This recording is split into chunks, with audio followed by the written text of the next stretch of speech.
the throne, then definitely I will see another miracle. I will see uncountable testimonies. Et voilà, bonjour à vous très chers téléspectateurs, les amoureux de l'évangile de partout où vous nous suivez, à Kinshasa, à Congo central, Lubumbashi, Kolwezi, Lualaba, dans toutes nos provinces ainsi que territoires. Napesibino Moté, sans oublier Congo-Brazzaville, de partout où vous l'anabisso, une fois de plus, vous êtes le bienvenu. La côté na Babiro, na Bassalon, Nabino, très chers téléspectateurs, rien que pour faire ces trois objectifs. Ces trois objectifs, je disais. Le premier, c'est de vous édifier. Le second, c'est de vous éclairer. Et le troisième, c'est pour vous amener à avoir un esprit ouvert. Ce qui est très important. Alors, merci, au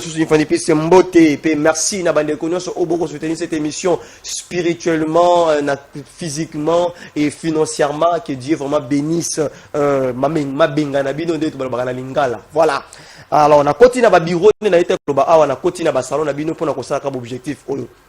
Déjà, one day, il faut que porte pour vous êtes homme de Dieu dans les différents ministères, vous êtes pasteur, vous êtes apôtre, vous êtes prophète, vous êtes docteur, vous êtes évangéliste. Dieu vous donne une connaissance où a été éclairci, édifié, éclairé, un esprit qui est ouvert. Contactez sur le numéro affiché au bas de vos écrans, le plus 243 85 144 87 11 et le plus 243 83 72 49 227. Alors, on a les numéros où pour nous contact Nabiso. Alors, vous êtes les bienvenus, Lelo.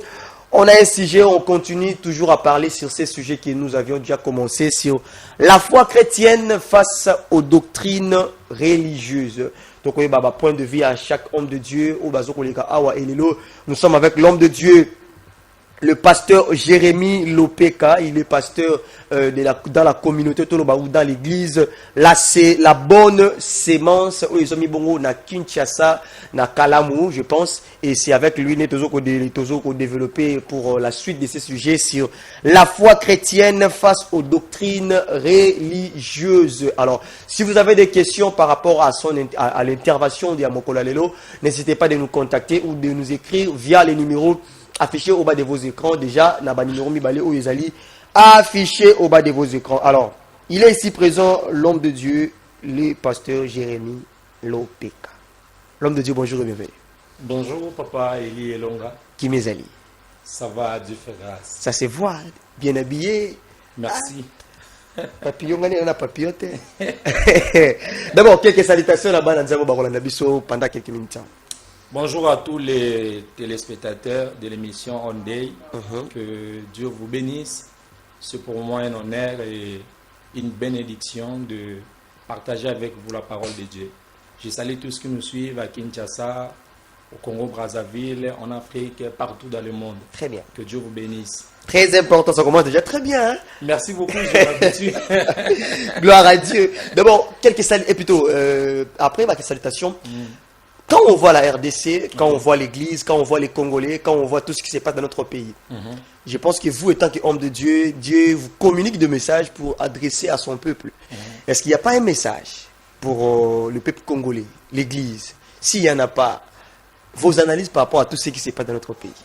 Merci beaucoup. Hormis d'être pasteur, je suis un patriote. Très bien. Je suis un Congolais. C'est important ça. Ce qui se passe dans notre pays me préoccupe aussi.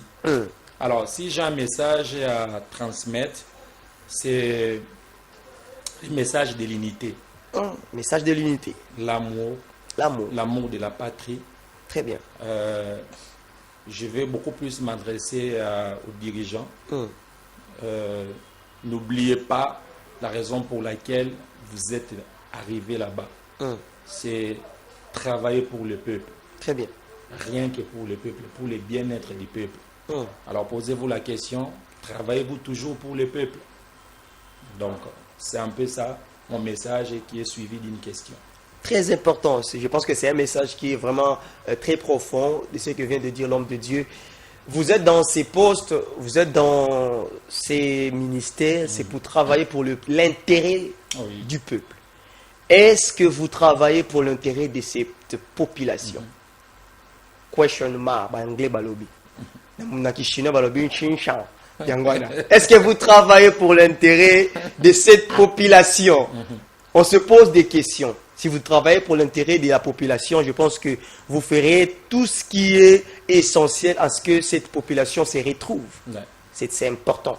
Dans les domaines de l'éducation, dans la santé, dans l'agriculture, et surtout dans lié à la population, les sociales. Tout à fait. Vous vous intéresserez à et surtout la sécurité aussi. Et la santé. Vous allez vous intéresser dans le domaine, surtout dans le ministère, le ministère où l'État aussi makasi, sécurité, santé, éducation, agriculture, sociale. Les domaines où l'État au tchalisu makasi de côté wana. Tchalisu makasi côté wana. Dès que ça a été population, va se retrouver. Alors c'est pas, je pense que le message est passé. Nous rappelons que je suis avec l'homme de Dieu, le pasteur Jérémy Lopeka. Il est pasteur au sein de l'église La Bonne Sémence Kinshasa. La continuité de ces sujets que nous avions déjà eu à débuter. La foi chrétienne face aux traditions religieuses. Tu découvres qu'il y a na basala nzambo baleka ki quelques traditions où ils ont kokot sambilinga mbilinga zo sala kondima ya bana nzambe ezala na bouger et le avec l'homme de Dieu le pasteur Jérémy tokoyeba pe kokota na mozi de sur ces points. L'homme de Dieu malobanga monabino déjà par rapport à ces sujets. Comment êtes-vous préparé par rapport à ça? Merci beaucoup. C'est un sujet très important parce que ça touche à notre foi et ça touche particulièrement l'Église du Seigneur. Très bien. Alors, il faut qu'on en parle.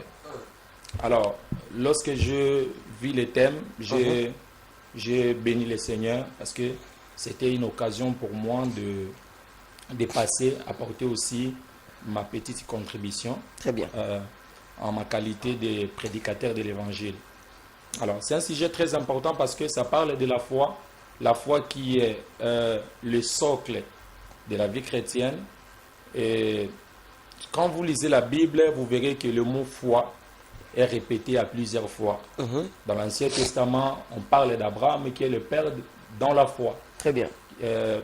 À cause de sa capacité à obéir à Dieu, de quitter la maison de son père, sa patrie, son pays, pour aller vers l'inconnu. Donc il a obéi à Dieu, il a cru aux promesses que Dieu lui avait faites. Si vous venez dans le Nouveau Testament, on en parle aussi. Par exemple, la Bible dit que nous sommes sauvés par la grâce au moyen de la foi. Donc la foi est toujours au centre du message biblique. Alors, mais j'aimerais quand même éclairer là-dessus pour ceux qui nous suivent.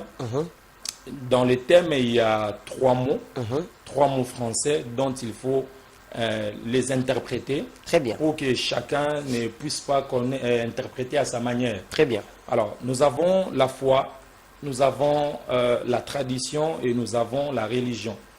Alors, j'aimerais d'abord définir les concepts avant d'aller plus loin. Très bien. La foi, selon les dictionnaires Larousse, c'est le fait de croire à quelqu'un ou à quelque chose.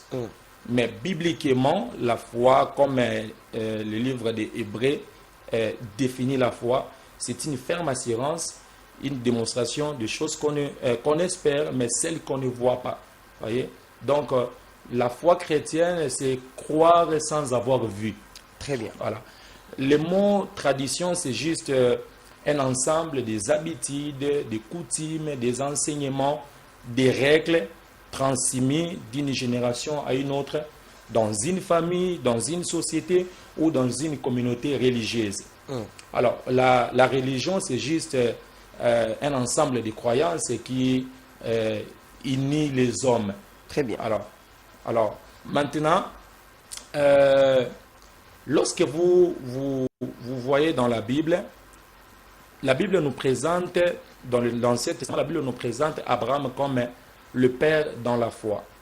Et dans le Nouveau Testament, la Bible en parle aussi de la foi. Mais il y a une petite différence. Lorsque vous lisez la parole de Dieu, j'aimerais les lire avec votre permission. Très bien, allez-y.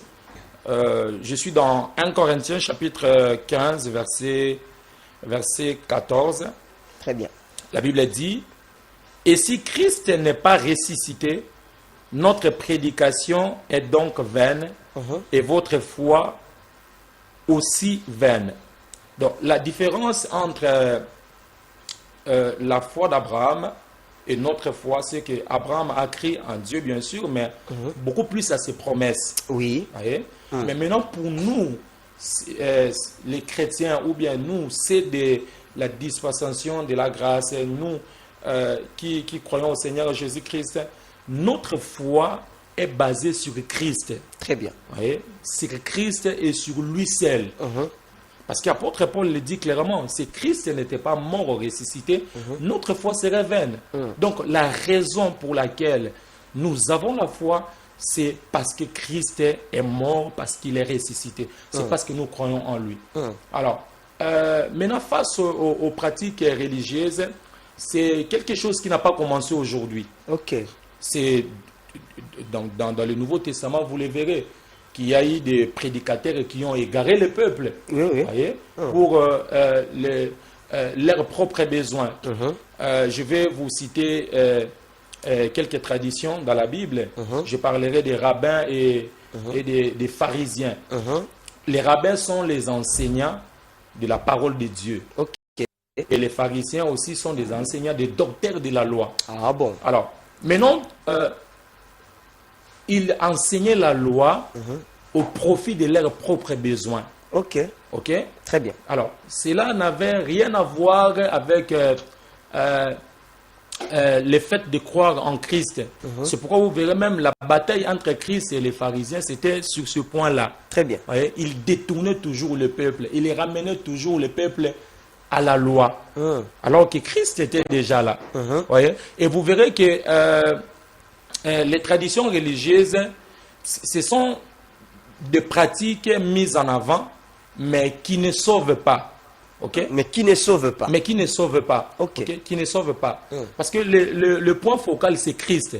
Tout doit être tourné sur Christ. Voilà. Donc, ce sont des pratiques mises en place dans les églises, dans les assemblées, dans les communautés, mais qui ne sauvent pas, qui traitent beaucoup plus l'appareil externe et non l'intérieur. Ok. Alors, Christ, lorsqu'il nous sauve, il sauve d'abord il sauve d'abord ce qui est l'homme intérieur. L'homme Voilà. intérieur, voilà. Merci. Il sauve d'abord l'homme intérieur. Il s'intéresse d'abord à notre changement intérieur. Très bien. Et non à l'appareil externe. Donc, très bien. Malheureusement, aujourd'hui, pas dans toutes les églises, parce que l'exception ne manque jamais. Et l'exception, ça va rater. Voilà. Il y a des églises qui ont mis en avant les pratiques qui ne cadrent pas avec la parole de Dieu. Ok. C'est ce que nous combattons. C'est ce que nous combattons et nous alertons aux enfants de Dieu. Si vous êtes dans une église où Christ n'est pas prêché, Christ n'est pas présenté, eh bien, quittez cette église.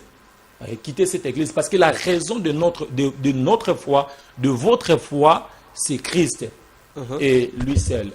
Très important. C'est un peu ça. Mais il y a des églises où leurs pasteurs, leurs enseignent le nom de Jésus. Okay. Dans ma prédication, ils citent le nom de Jésus. Dans ma makambu, même quand tu pries pour le fidèle, ils prononcent le nom de Jésus. Oui. Mais comment l'église d'Abisso, c'est pas le vrai Jésus qui est prononcé, etc. Merci beaucoup pour la question. Citer le nom de Jésus ne signifie pas forcément avoir Jésus. Okay. Vous verrez dans la Bible, les fils de Sheva, ils ont chassé les démons au nom de Jésus, que Paul sert. Et les démons ont dit, nous connaissons Christ, nous connaissons Paul, mais vous, qui êtes-vous? Ils avaient le nom, mais ils n'avaient pas la nature du nom. Ah bon? Parce que les démons ne sont pas chassés parce qu'on a cité le nom de Jésus. Non, non. Oh. Dans les démons, non, non, c'est parce qu'on a Jésus. Ok. Voilà. Ça dit quoi? Tu peux citer le nom sans avoir le nom. Oh. Ouais, ce n'est pas tout celui qui cite le nom de Jésus qui a forcément Christ en lui. Oh. Ce n'est pas forcément celui qui prêche Christ qui il a forcément reçu Christ dans sa vie. Okay. Donc avoir le nom, citer le nom, c'est très important. Prêcher Jésus, voilà, c'est une chose, mais avoir Jésus, c'est ce qui change tout. Très important. Alors, je verrai si tu as une doctrine, parce que c'est ce qui pose vraiment problème. La doctrine, ça, l'église, ils ont instauré kokotisa na kati na église ezokokotisa mwa mbilinga na bana nzambe ezosala mpe kondima ya bana nzambe mosusu ekita badoctrine nini oyo tokoki komona oyo ebandaki na Genèse to ebandaki na ancienne alliance oyo ekatisa ti lelo na nouvelle alliance oyo ti lelo tozosalela yango eza nango mabe te ekozala badoctrine nini? Bon, d'abord dans l'ancienne alliance je parlerai d'abord de la loi. Ok, c'est vrai, c'est Dieu qui a donné la loi à Moïse pour conduire son peuple. Mais la loi n'a pas sauvé le peuple. Si vous lisez bien la Bible, Dieu a utilisé les prophètes, il a utilisé les sacrificateurs, mais cela n'a pas sauvé. Vous voyez? Alors, mais lorsque Christ est venu, il a dit, je ne suis pas venu pour abolir la loi, mais je suis venu pour accomplir la loi. Très bien. Vous voyez, non? Alors, maintenant, si vous venez dans le Nouveau Testament, comme je viens de vous citer, même Christ condamne, il dit, vous rejetez la parole, vous rejetez la vérité au profit de vos lois. Vous voyez, non? Donc, Christ était venu pour accomplir la loi. Vous voyez? Très bien. Christ est venu pour accomplir la loi. Alors, pour les églises qui pratiquent comment les traditions, qui mettent en avant-plan les traditions avant la relation, j'aimerais dire une chose très importante, mais je le lis dans la parole de Dieu, permettez-moi. Très bien. Marc chapitre 7, verset 8. Marc chapitre 7, verset 8. Très bien. Je rappelle déjà que non, je suis avec l'homme de Dieu. Le pasteur Jérémie Lopeka, il est pasteur au sein de l'église La Bonne Semence. Et nous continuons sur ce sujet. La foi chrétienne face aux traditions religieuses. Alors, si vous avez des questions, de préoccupations, faites-nous savoir via le numéro affiché au bas de vos écrans. L'homme de Dieu à vous en dire. Voilà. Donc, Christ, il est écrit, vous abandonnez le commandement de Dieu et vous observez la tradition des hommes. Ok. Ça, c'est Christ qui parle. Ce n'est pas l'apôtre Paul qui parle, c'est Christ lui-même qui condamne les traditions qui vont à l'encontre au commandement de Dieu. Ok. Alors, qu'est-ce que Christ reproche? Il reproche aux religieux de son époque d'avoir placé leurs traditions au-dessus de la parole de Dieu. Parce que la foi biblique repose sur Christ, sa parole et sur son œuvre. Vous voyez? Vous voyez que Christ condamne des pratiques qui ne cadrent pas avec la parole de Dieu. C'est-à-dire que quand vous allez dans les églises qui ne prêchent pas la vérité, vous verrez qu'ils mettent beaucoup plus l'accent sur les dogmes, sur les systèmes. Pourquoi? Dans le but de détourner ou d'égarer les enfants de Dieu de la vérité de Christ. Vous voyez un peu, papa Eli? Très bien. Voilà. Donc, c'est un peu ça. Alors, je disais ceci. S'il y a des doctrines qui, aujourd'hui, même si on le pratique, c'est pas mauvais, voilà. Est-ce qu'il n'y a pas de doctrines, oh lolo, Tobanda qui n'a pas ancienne alliance, et traverser les lopes dans la nouvelle alliance, au qui va s'aller dans l'église, ils ont m'abêté.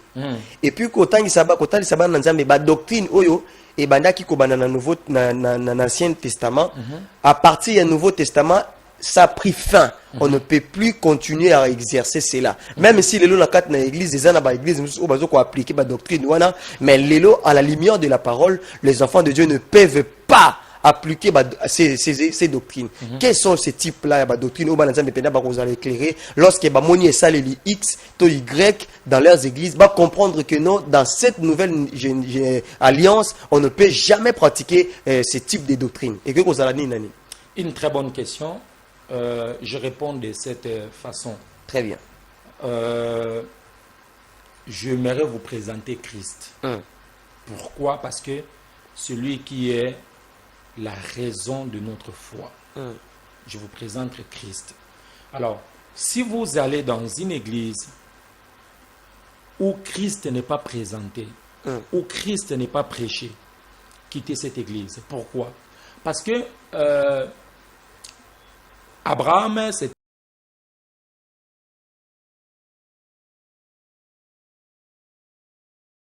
ça c'est très bien. Si vous lisez dans la Bible, vous verrez des patriarches qui étaient des modèles, qui sont des exemples. Ok? Mais ce ne sont pas des exemples de perfection. C'est Christ qui incarne la perfection. C'est lui que nous devons suivre. Il dit, je suis le chemin, je suis la vérité et je suis la vie. Alors, je n'aimerais pas venir ici pour...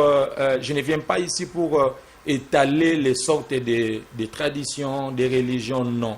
Mais j'aimerais parler comme un prédicateur de l'évangile. Ok. Imitez Christ. Vivez comme Christ. C'est ça même l'essence d'un disciple. Apôtre Paul le dit, non, soyez mes imitateurs comme moi j'imite Christ. Vous voyez? Voilà. Donc le plus important pour un enfant de Dieu et pour tous ceux qui nous suivent, imitez Christ. Vivez comme Christ. Obéissez à sa parole. Voilà. Si vous marchez comme Christ, si vous obéissez à Christ, vous n'allez même pas tomber dans le piège des traditions. Vous saurez que je suis dans une église qui met en avant-plan les systèmes, les traditions à l'encontre de la parole de Dieu. Voilà. Très important. Alors, Nabandeko Bakolanda Biso parce que le tozo komona parce que ce thème met à la lumière naba esaleli oyo ezali conformité na makomi nzambe. Et botali se bana nzambe awa lorsque ils sont dans une église où le Christ n'est plus présenté, il faudrait que babima. Voilà. Mais il y a des chrétiens au baza accro na ba pasteur na bango badadi. Quand de même il sait la vérité. Mais pas tika dadi na bango c'est difficile. Il y en a d'autres même sur les réseaux, ils prennent des difficultés, et plutôt le devant, il y a qu'à défendre les pasteurs, malgré les propos de Tenaka. Les chrétiens d'Engewana, sont les animes. Ok. Les responsabilités sont partagées. D'abord, il ne faut pas vite condamner ces bien-aimés, ces chrétiens dont vous venez de citer. Nous devons d'abord parler des prédicateurs, des pasteurs qui égarent le peuple. Notre responsabilité, c'est de prêcher la bonne nouvelle, de présenter Christ. Vous voyez? Lorsque les chrétiens deviennent, ou les membres des églises deviennent des fanatiques, parce que le pasteur, au lieu de présenter Christ, au lieu de présenter la parole de Dieu, au lieu de présenter celui qui est mort, celui qui est même la base de la vie chrétienne, ils parlent d'eux-mêmes. Voilà, ils font le culte de la personnalité. Nous le voyons dans les églises où les pasteurs sont devenus aujourd'hui des stars, voyez, des hommes célèbres, voilà, des pasteurs qui sont vénérés. C'est vrai, l'homme de Dieu mérite l'honneur. La Bible les recommande. Mais l'homme de Dieu ne mérite pas l'adoration. Vous voyez, non? Alors, lorsque Christ n'est plus présenté, là, on tombe dans le fanatisme. Alors, le problème aussi, c'est parce que les pasteurs, certains pasteurs, pas tous les pasteurs, ne présentent pas la vérité. La Bible dit, vous connaîtrez la vérité, et la vérité elle vous affranchira. La vérité qui affranchit, c'est la vérité qui est exposée. Est-ce que nous exposons la vérité? Est-ce que nous parlons de la vérité? Est-ce que nous prêchons la vérité? Alors, lorsque vous ne prêchez pas la vérité, c'est les mensonges maintenant qui égarent le peuple de Dieu. Malheureusement, plusieurs sont tombés dans ces pièges. Des dadis. Même si Dadi tombe dans les péchés, on ne peut plus condamner parce que c'est un oint de l'Éternel. Et vous voyez, il y a des intimidations à gauche, à droite. Voilà. Ne touchez pas mes oints. D'abord, j'aimerais ouvrir une parenthèse. Oui, Papa Eli. J'ouvre une parenthèse. Tout enfant de Dieu qui a reçu Christ, qui est rempli du Saint-Esprit, est un oint de Dieu. Alléluia. Ces versets ne s'appliquent pas seulement aux hommes de Dieu appelés au ministère. À tout enfant de Dieu. Tout enfant de